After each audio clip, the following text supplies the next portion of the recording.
pláticas hicimos un pacto, mi esposa y yo, y dijimos que nuestra meta principal iba a ser felices. O sea, ese iba a ser nuestro trabajo como esposo y esposa, iba a ser el hacernos felices el uno al otro. Parece una bonita meta, ¿verdad?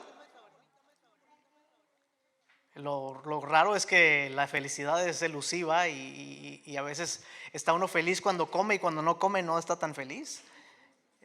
A veces depende del dinero que tenemos y si no tenemos dinero no somos felices. A veces depende de que si hay una pelea o no hay una pelea.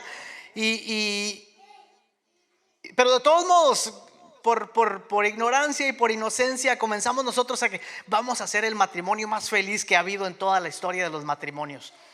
Y comenzamos a hacer esfuerzos para hacer un matrimonio muy, muy feliz. Y hubo un momento muy particular en nuestra vida donde yo pensaba que, es más, mi esposa y yo, suena así como silly, decimos en inglés, ¿verdad? Pero nosotros contábamos los días como las empresas que dicen 0 días sin accidentes, 27 días sin accidentes, así cosas como esas. Nosotros contábamos los días, mira, ya llevamos 2 semanas sin pelearnos, ya llevamos 30 días sin pelearnos y cosas así. Decíamos, ay no, pues ya estamos en camino a la felicidad. Tengan envidia de nosotros, hermanos. En algún momento en que nuestra relación matrimonial parecía que estaba convirtiéndose en algo de verdad muy, muy feliz, muy pleno, una idea comenzó a resurgir en mi cabeza.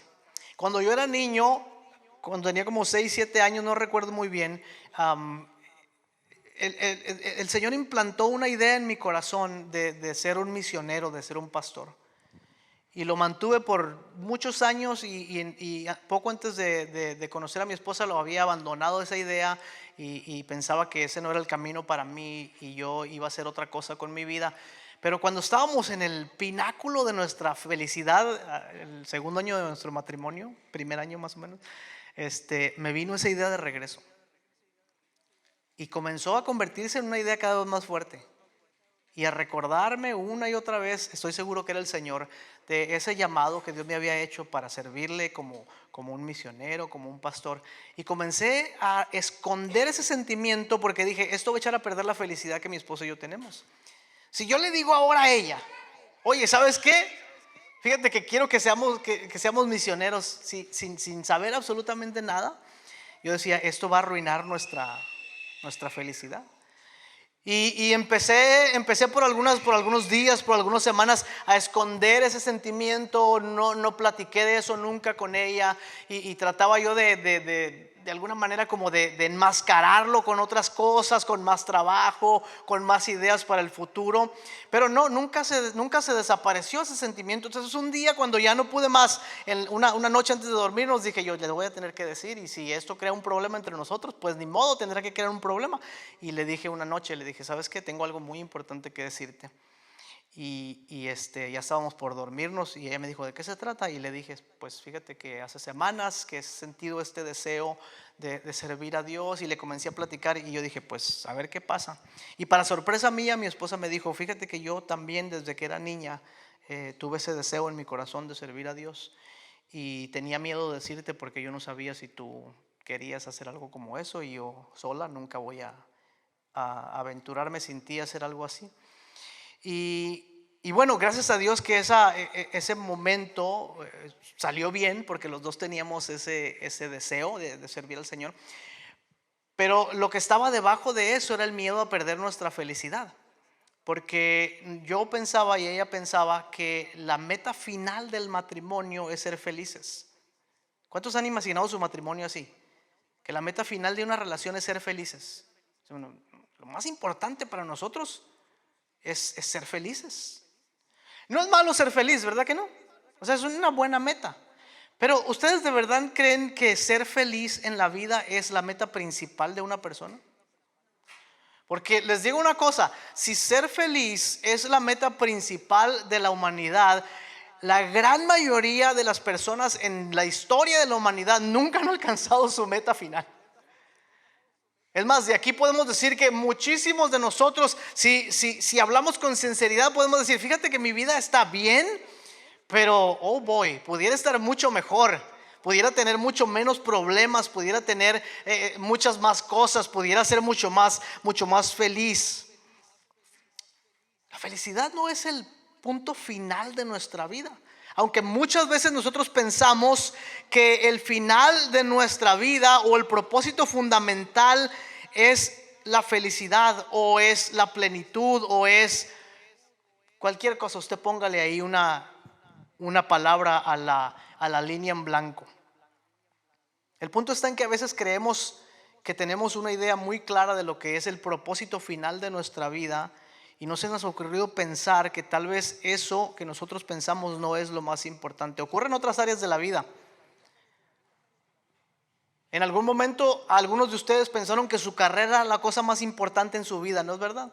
Y dijeron, mis estudios, mi carrera es mi meta de la vida. Yo me voy a dedicar a eso toda la vida. ¿A alguien le pasó eso? Seguro que sí. Alguien que andaba buscando novia o novio dijo, para mí la meta principal es encontrar el novio de mis sueños, la novia perfecta. No, la meta de mi vida, mi propósito final en esta vida es una cuenta de banco donde yo nunca me tenga que preocupar por cuánto sale, nomás por cuánto entra. Que no haya ningún momento donde yo diga, oye, fíjate que no hay suficiente dinero para tal cosa. No, tener algo importante. Para mí lo más importante en mi vida es que se me noten los cuadritos en la barriga. Esa es mi meta principal. Yo quiero tener un six pack. Yo tengo un two pack, uno arriba y uno abajo. El punto está en lo que nosotros creemos que es el fin principal de nuestra vida. ¿Y no es cierto que nos ocurre lo mismo en la iglesia también? O en nuestra relación con Dios, hacemos de algunas cosas el propósito final. Hay iglesias, no esta, pero otras que no son perfectas como la nuestra, que se dedican completamente como meta final a comprar un edificio. Dicen, no, nuestro propósito como iglesia es tener el edificio más grande que podamos tener.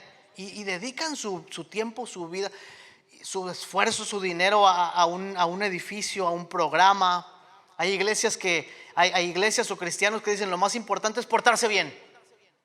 Y el propósito fundamental de mi vida es llevar una vida moral, una vida justa, una vida correcta. O cumplir las reglas. O tener un pastor que sea famoso. Ustedes no tienen que preocuparse por eso. Ahora, no estoy diciendo que estas metas son malas o no son importantes, lo son. Es más, de hecho, muchas de estas son necesarias y vitales para nuestra vida, ¿no?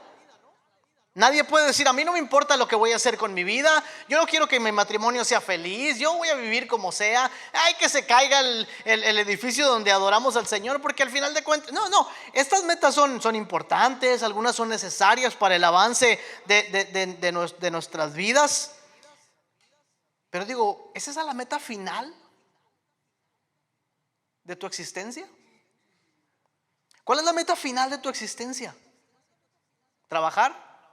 ¿Crear hijos? ¿Asistir a la iglesia? ¿Tener una carrera, un título? ¿Tener dinero? ¿Ser famoso? ¿Estar flaco? ¿Estar gordo? ¿Cuál es la meta final de tu vida? ¿Cuál es el propósito final? Hoy vamos a mirar el Salmo 67 que leíamos hace un momento, que es un salmo de alabanza hermoso. Y en este salmo no solamente vamos a encontrar este concepto de la alabanza a Dios, pero enmarcado en esa alabanza vamos a encontrar algo muy hermoso acerca de lo que es el propósito final del ser humano. Ahora, esta es una pregunta grande, muy grande. Todos hemos batallado con esta pregunta, ¿no es cierto? Los que ya llegaron a los 40 y tantos ya empiezan a preguntarse, oye, ¿para qué existo yo? ¿Para qué? Cuando uno llega a los 60 y tantos vuelve a decir, ¿en qué he invertido mi vida? ¿Cuál es el legado que voy a dejar? Los jóvenes empiezan a preguntarse, rascándose la cabeza, diciendo, oye, ¿de qué se trata esta vida? ¿Qué voy a hacer con mi vida? ¿Cuál es mi propósito final?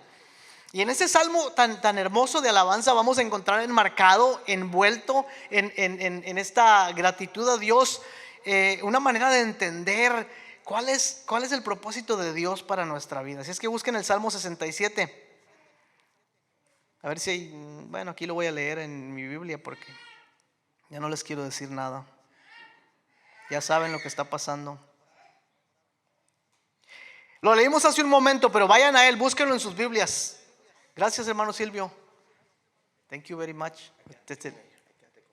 Ah, yo no tengo nada, gracias. Y aquí me dejó unos cheques, mire.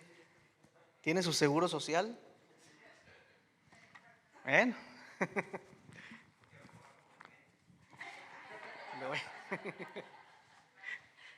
¿Tiene un poema para Meche ahí? Oh, Meche, Meche. Dice el Salmo 67, dice: Dios tenga misericordia de nosotros y nos bendiga. Dios tenga misericordia de nosotros y nos bendiga. Haga resplandecer su rostro sobre nosotros, para que sea conocido en la tierra tu camino, en todas las naciones tu salvación. Te alaben, oh Dios, los pueblos, todos los pueblos te alaben.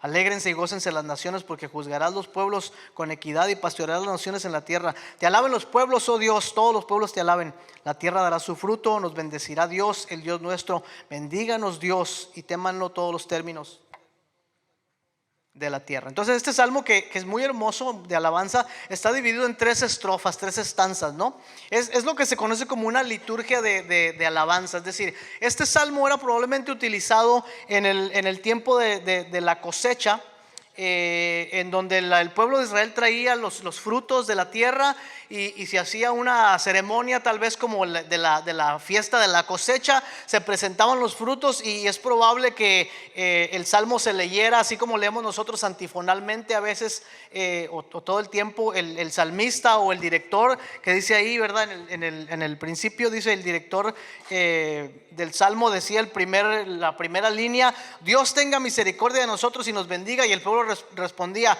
haga resplandecer su rostro sobre nosotros. Y después él leía la otra porción, y así hasta que se convertía esto en una alabanza a Dios.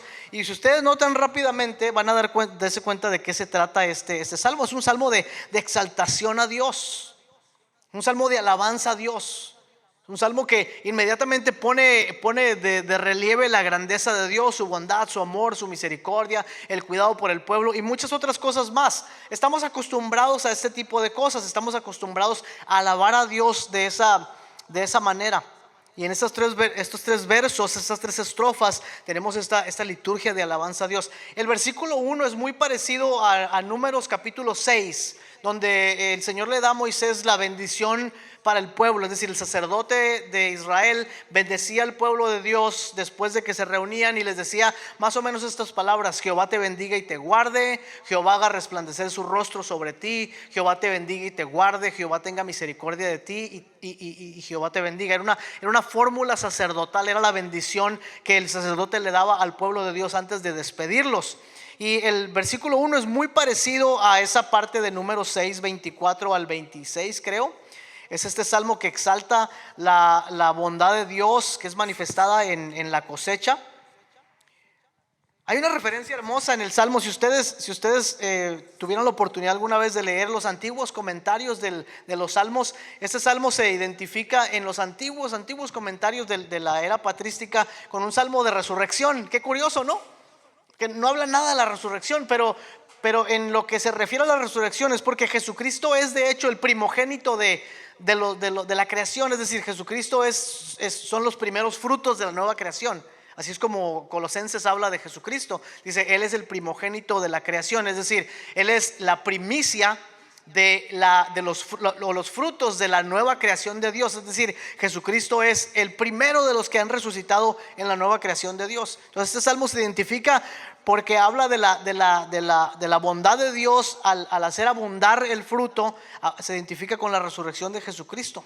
Y los otros versículos, si ustedes notan, nos hablan, como ya dije antes, de la bondad de Dios, de su misericordia, de su amor, de su salvación, de sus cuidados. En otras palabras, este salmo es un salmo que nos habla de la bendición de Dios. Un salmo que nos habla de la bendición de Dios. ¿Qué piensan ustedes cuando utilizamos esta expresión, la bendición de Dios? Es que Dios me bendijo, decimos. Es que quiero que Dios me bendiga. Es que he recibido mucha bendición. Es que esa hermana tiene sobre ella la bendición del Señor. Es que nuestros hijos son la bendición del Señor. ¿Se han dado cuenta que utilizamos este término muchas veces en nuestras conversaciones? Dios te bendiga, hermano, Dios te bendiga, hermana. Oramos para que Dios bendiga nuestra iglesia.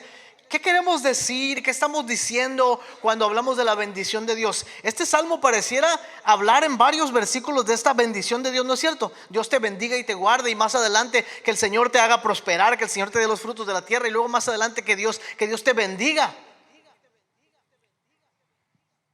¿Se han dado cuenta ustedes que los cristianos tenemos definiciones completamente diferentes para cosas de las que hablamos comúnmente todo el tiempo? ¿Quién puede decir cuál es la bendición de Dios? Porque si hacemos una encuesta en este momento aquí rápidamente, ¿qué va a salir? Pues algunos dirían tener salud, esa es la bendición de Dios. Tener vida, el cuidado de Dios, tener lo suficiente para vivir, esa es bendición de Dios. Un trabajo es bendición de Dios. Y luego pensamos, los que son más espirituales, ¿verdad? Piensan en la vida espiritual. Bueno, la salvación es la bendición de Dios. La morada del Espíritu en nuestros corazones, esa es la bendición de Dios. Cuando el salmista se refiere a la bendición de Dios, ¿de qué está hablando? Y aquí es donde veo que tenemos luego un conflicto que nos hace a veces equivocar un poquito el camino cuando hablamos acerca de lo que Dios nos da en su bondad y en su misericordia. Porque el Salmo nos presenta un contraste hermoso entre la bendición de Dios, que para el pueblo de Israel se manifiesta en una buena cosecha. ¿Cuántos de ustedes pudieran decir ahora que la bendición de Dios es una buena cosecha? Este año tuve buenas papas en mi jardín. No la identificamos con eso, ¿no? Tal vez con otras cosas. Pero para el pueblo de Israel la bendición de Dios se manifiesta en una muy buena cosecha. Y hay un contraste en el Salmo entre esta bendición de Dios, es decir, lo que recibimos por la bondad de Dios, que tal vez ni siquiera merecemos, y luego la razón por la cual existimos. Está ahí en el Salmo. Escondidito entre esa bendición de Dios hay varios versículos que vamos a leer más adelante que nos hablan acerca del verdadero propósito por el cual existimos. Pero no es cierto, y estoy seguro que esto le pasa a usted porque también me pasa a mí, que muchas veces pensamos que obtener la bendición de Dios es el propósito final de nuestras vidas. Así como pensamos que ser felices o tener dinero en el banco o tener una buena salud o que los hijos no sean rebeldes, pensaríamos que ese es el propósito final por el cual vivimos. Y no es cierto que muchas veces pensamos que obtener la bendición de Dios es el propósito por el cual existimos. ¿Para qué estoy aquí? Para vivir bien y vivir bien por Dios. O sea, para vivir de una manera que refleje que Dios es bueno con nosotros. Es decir, creemos que la razón por la cual existimos, muchas veces lo pensamos así, aunque no lo articulamos, pero muchas veces pensamos que la razón por la cual existimos es para recibir en esta vida todo lo que Dios quiere darnos. ¿Estoy diciendo algo malo? No, porque Dios es bueno y otra vez, Dios nos da en abundancia aun cuando ni siquiera lo merecemos. ¿Cuántos de ustedes han tenido que agradecerle a Dios con lágrimas diciéndole: Señor, yo no merecía tal cosa?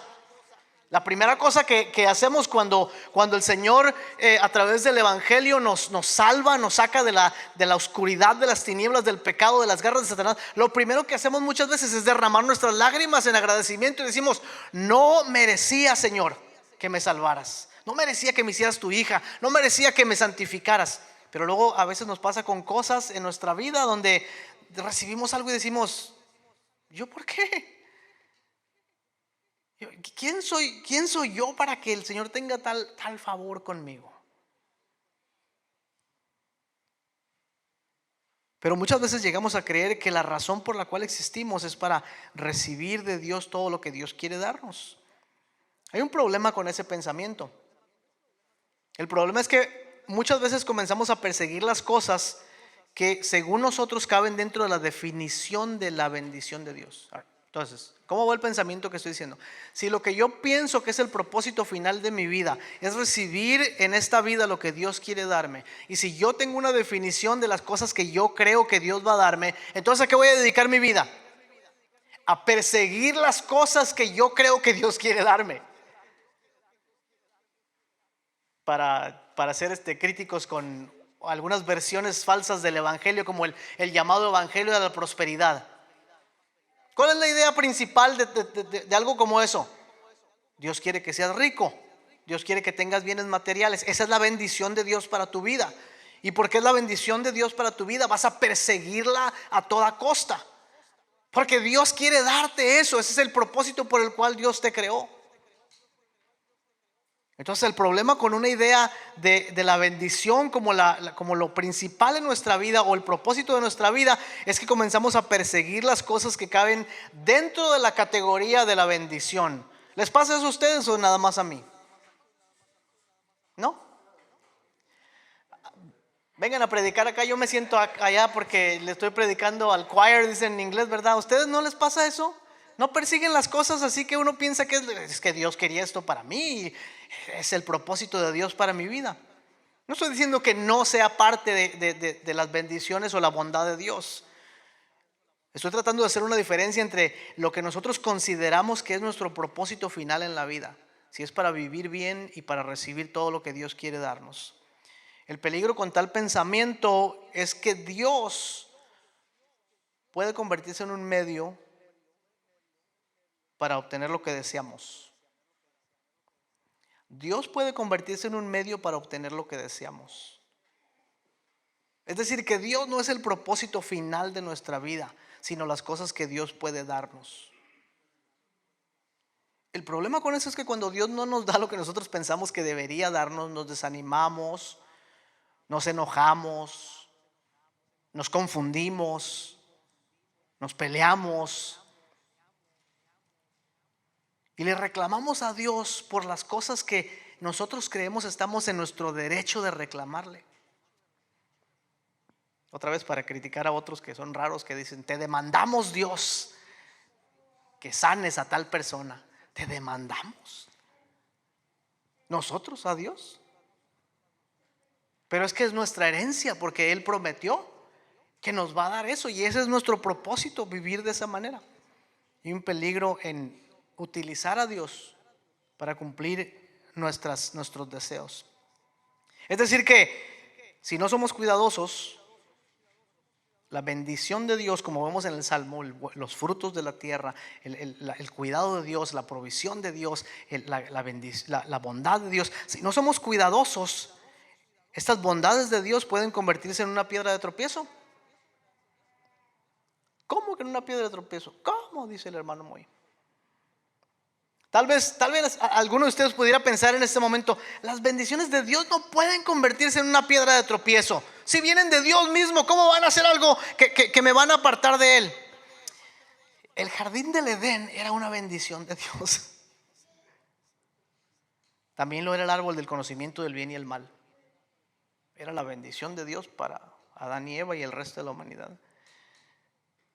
Los recursos que los habitantes de Babel tenían era una bendición de Dios. También lo eran los ladrillos que cosieron por primera vez. La viña que Noé plantó después del diluvio y la uva que le dio esa viña era una bendición de Dios. Y el vino que él extrajo de pisar esa viña era una bendición de Dios.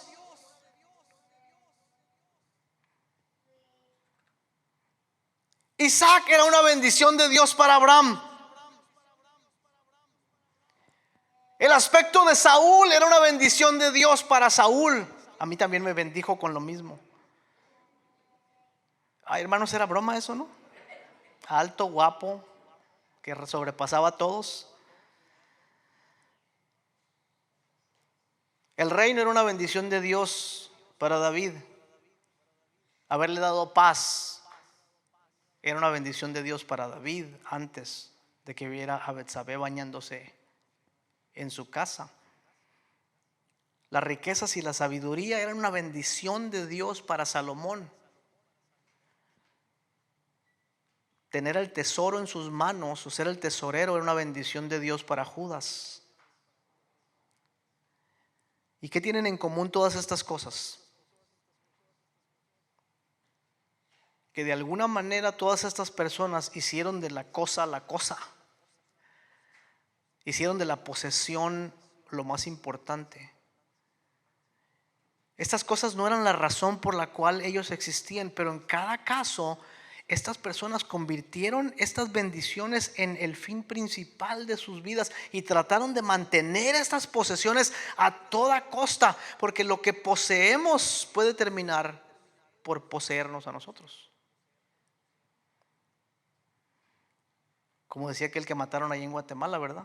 El Facundo Cabral decía: el conquistador, por cuidar su conquista, se transforma en esclavo de lo que conquistó.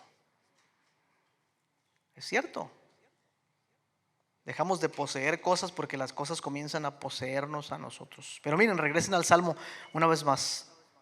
El salmista nos recuerda que Dios es bondadoso. ¿Cómo dice? Tú juzgarás a los pueblos con equidad, pastorearás las naciones de la tierra, que te alaben todos los pueblos, porque la tierra dará su fruto y nos bendecirá. Dios, el Dios nuestro, bendíganos el Señor, y témanlo todos los términos de la tierra.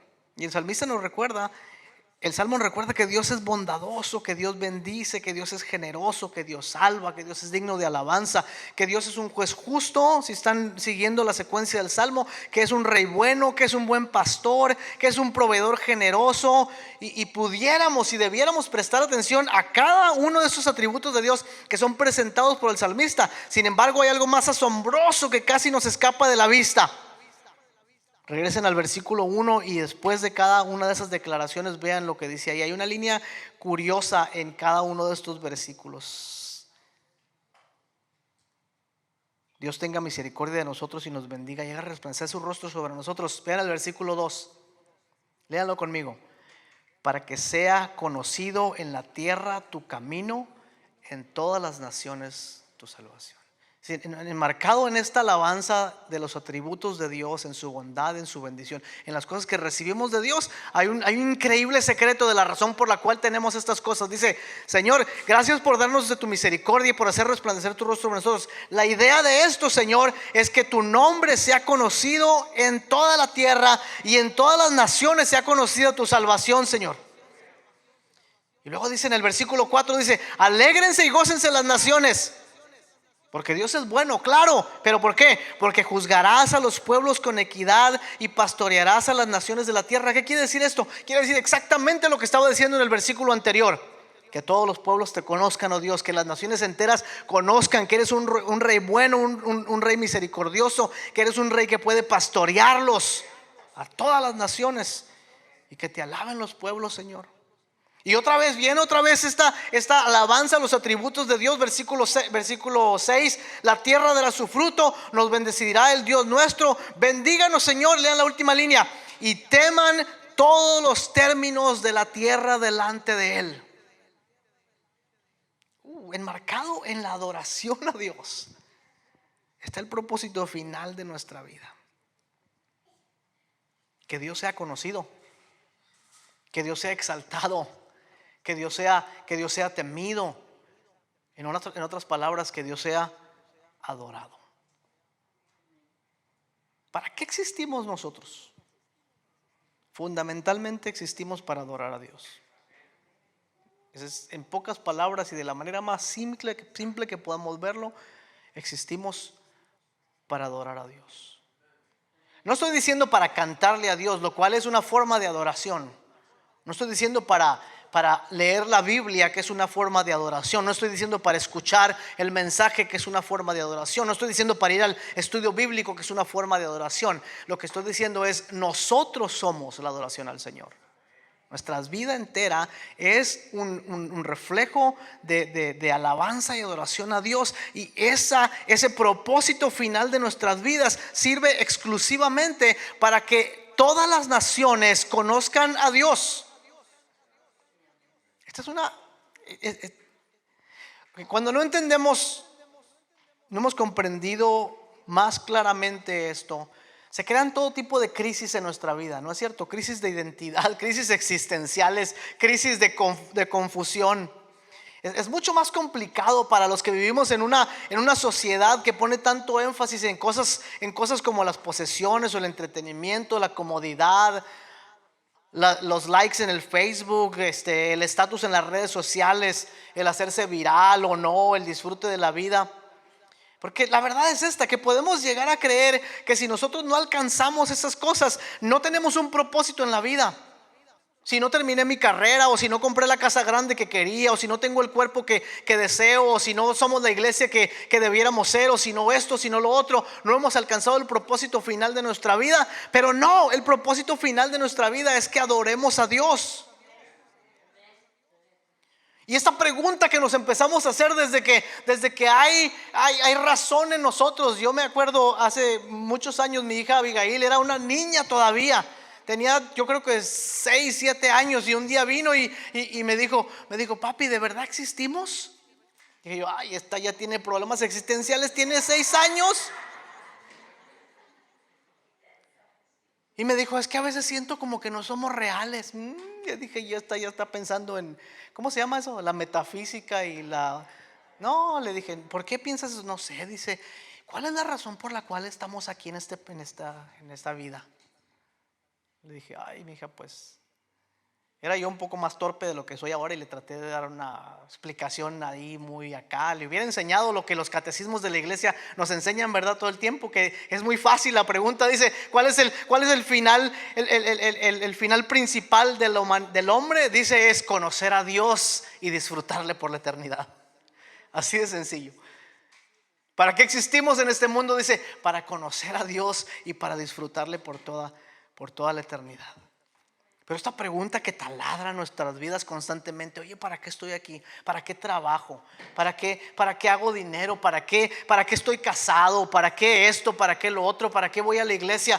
Esta pregunta que nos constantemente, o por lo menos en temporadas, nos vuelve a taladrar la conciencia.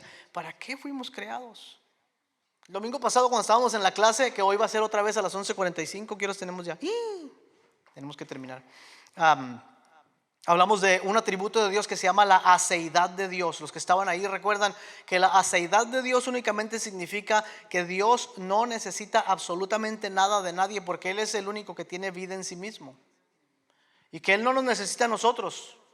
No necesita la creación, no necesita nada. Dios tiene en sí mismo todo lo que Él necesita para ser Dios.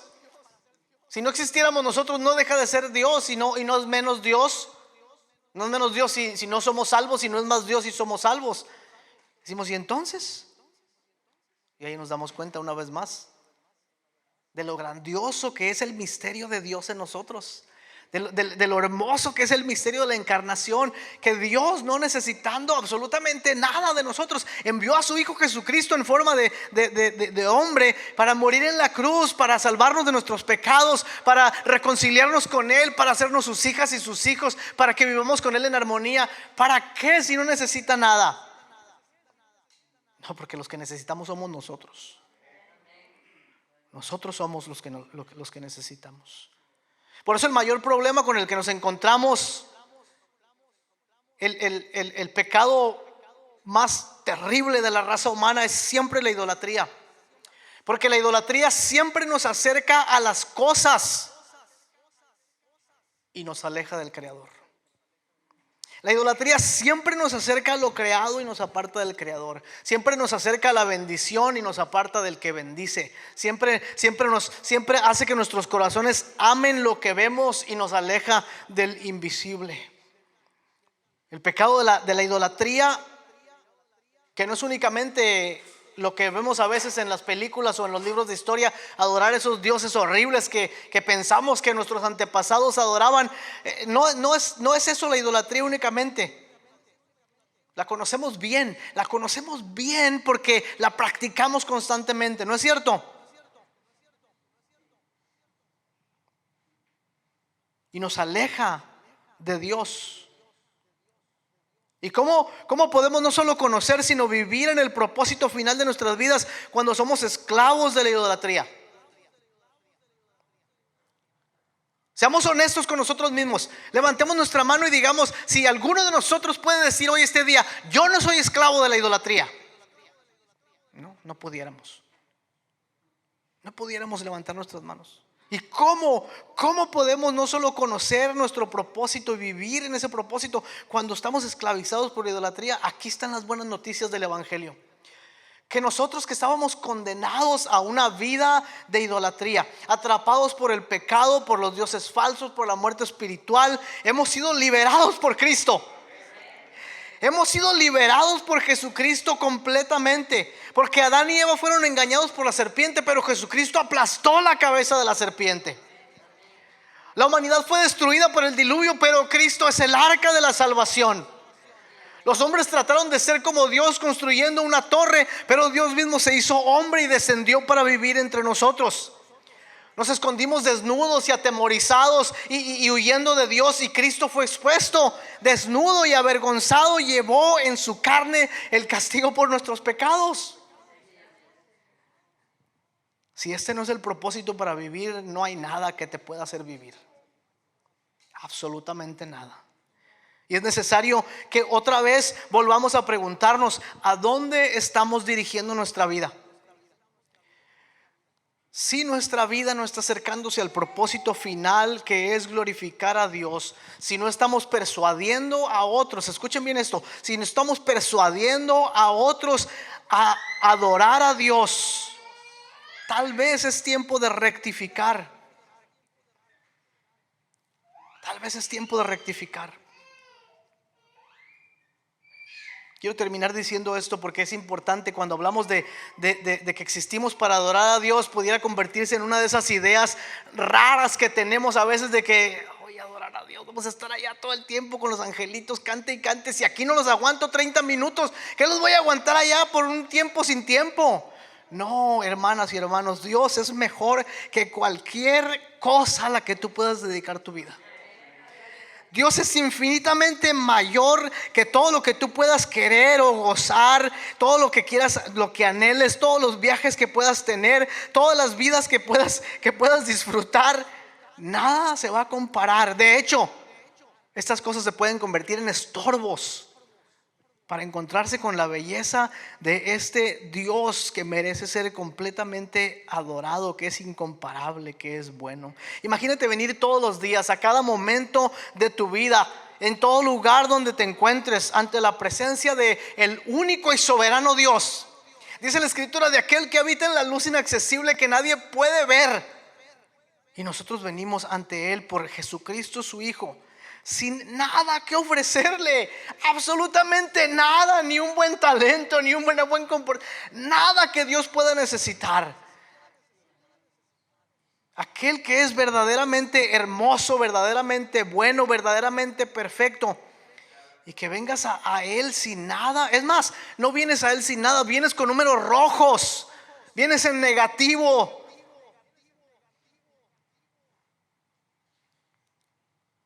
Y te encuentras con un Dios que tiene la mesa preparada, que tiene los brazos abiertos, que te ha estado esperando todo este tiempo,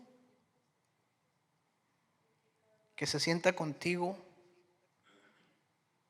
y que le entregas tú algo que dices que es adoración, que son como los dibujitos que me hacían mis hijos cuando eran niños: un mono cabezón sin patas, todo con unos ojos chuecos, y me decía: papi, hice una foto tuya.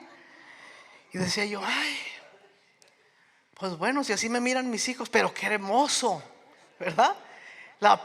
El papel manchado que pones en el refrigerador y que tiene un mono todo chueco, y dices: eso es lo que mi hijo piensa de mí. Te estaría robando yo cada domingo si al estar aquí domingo tras domingo no te presento una imagen más clara del Dios que servimos y adoramos. Oye, te estaría robando cada domingo si solo quiero rascarte los oídos y decirte que Dios te va a bendecir. Y es cierto, esas cosas son verdades, pero te estaría robando del privilegio de estar en adoración diaria delante de un Dios hermoso y bueno y perfecto, con el que nada en este mundo puede compararse. Porque realmente, fíjense, no hay nada más hermoso, más sublime, más perfecto, más amable, más bondadoso, más radiante, más santo que nuestro Dios. Y adorarle a Él es el propósito final de nuestra vida. Nos ponemos de pie para terminar esta mañana en adoración al Señor, en oración al Señor.